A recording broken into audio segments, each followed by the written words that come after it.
Siku ya jana kuna mmoja wetu tena aligongwa na gari siku ya jana. Hiyo imetupa msukumo siku ya leo tuandamane kama kundi ndogo, tufanye maandamano ya amani.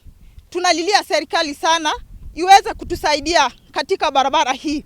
Haswa sisi akina mama ambao ni wazazi. Kila wakati mtu anagongwa hapa na gari. Anagongo tunamzika, maneno inapotelea hivyo. Hiyo maneno inatuuma sana. Na tumesema serikali kama haiwezi chukulia kati, siku nyingine tena gari kigonga mtu hapa, kuchoma. Tunachoma hiyo gari kwa sababu kila siku tukiwaambia serikali fanya maneno fanya, hakuna kitu inafanya. So saa hizi gari ikigonga tena mtu hapa, hatuwezi fuatilia serikali. Tunachoma hiyo gari na hiyo maneno inaisha. Kwa sababu kilio yetu hakuna mtu anasikiliza.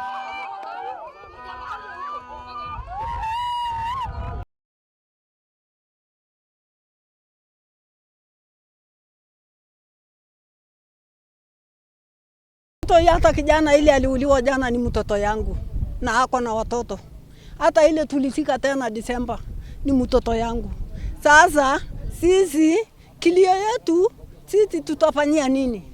Sasa akuuliwa na mimi sina nguvu ya kulea kusomesha hiyo watoto kulea na serikali ikililia hataki kujua. Sasa tutafanya nini? Tunahisi uchungu sana watoto wetu wanapoamka kwenda shuleni wanagongwa na magari. Barabara hii ya Kauka tunahitaji serikali iweze kutuwekea matuta, iweze kutuwekea alama za barabara ili watoto wetu wawe katika amani.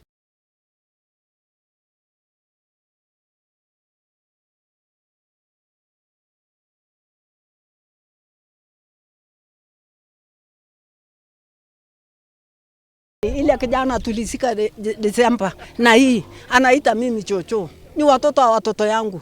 Sasa mimi nitapatia nini? Tapasali. Nitapatia nini? Hiyo ndio haki tunataka. Mambieni serikali aone kilio yetu.